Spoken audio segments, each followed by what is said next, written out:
கடகடன்னு சொல்லிட்டு இப்போ கதையில் ஒரு முன்னேற்றத்தை கொண்டு வந்துட்டாங்க. இப்போ ஐயனார் துணை சீரியலில் முதல்ல ஆரம்பத்தை தான் வந்து பார்த்திங்க அப்படின்னா வந்து கொஞ்சம் இப்போ எல்லா கேரக்டர்ஸையும் இன்ட்ரடியூஸ் பண்ணி கதை எப்படி கொண்டு போகிறதுன்னு யோசிச்சுட்டு இருந்ததுலேருந்து இப்போ இந்த நிலாவுடைய கதாபாத்திரத்தை ஒரு அழகாக எஸ்டாப்ளிஷ் பண்ணிட்டாங்க. இன்றைக்கி வந்து பார்த்திங்க அப்படின்னா ஆட்கள் சுற்றி நிற்கிறாங்க. சூர்யா வந்து கற்றுன்னு கத்துறாரு. ரிசப்ஷன் வந்து என்கேஜ்மெண்ட் தான் நடக்கலை, இப்போவே கூட்டு போனால் ரிசப்ஷன் பண்ண முடியும் அப்படின்னு வந்து பேசிக்கிட்டு இருக்க இவனை அப்படின்னு நிலா அவ்வளோ பிரச்சனையிலே கல் எடுத்து தூக்கி எறிஞ்சதெல்லாம் பயங்கரமாக இருந்துச்சு. ஸோ அதை பார்த்துட்டு உடனே கடுப்பாய் நிலா நிலா நிலா அப்படின்னு அவங்க அப்பா கத்திகிட்டே இருக்க, தாசும் கத்திக்கிட்டே இருக்க. சமயத்தில் எல்லாம் நெருங்கும் பொழுது சோழன் நிலாவை கூப்பிட்டு ஓடிட்டே இருக்காரு.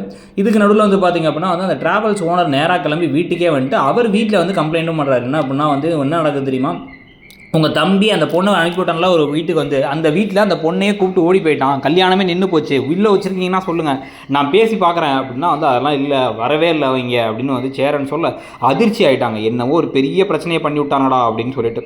ஸோ இதெல்லாம் ஒரு பக்கம் போயிட்டு இருக்கும் பொழுது கதையில் இப்போ அடுத்த கட்டமாக தான் வந்து பார்த்திங்க அப்படின்னா இவங்க ஓடிட்டே இருக்கவங்க, துரத்திக்கிட்டே ஆட்கள் வந்துகிட்டு இருக்கும் பொழுது சாரி வேறு கட்டிட்டு நீ ஓடி வந்துட்டனே அப்படின்னு சொல்லிட்டு கட்டின சேலையோடு வானா இப்படியா வரது அப்படின்னு சொல்லிட்டு நேராக ஒரு போலீஸ் ஸ்டேஷனுக்குள்ளே நுழைஞ்சிடறாங்க.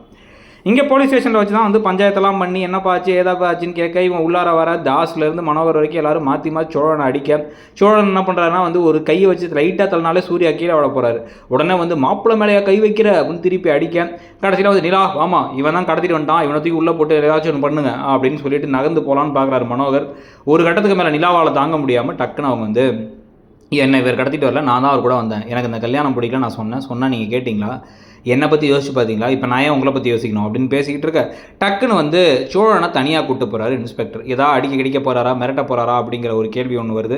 இல்லை கல்யாணம் பண்ணிக்கப்பா, கல்யாணம் பண்ணிக்கிட்டா ஓகே அப்படின்னு சொல்ல போகிறாங்களாங்கிறத பொறுத்து இருந்தால் பார்க்கணும். ஆனால் எப்படி நடந்தாலும் இதுக்கு வெளியில் சூர்யா பேசினாலே கொந்தளிச்சிட்டு இருக்காங்க இல்லை, அதனால் சூர்யாவை போய் வெளில நிற்க வைக்க அவர் ஏய் ஓடுகாலி பொறுக்கி அப்படின்னு என்னவோ கத்திக்கிட்டு இருக்காரு.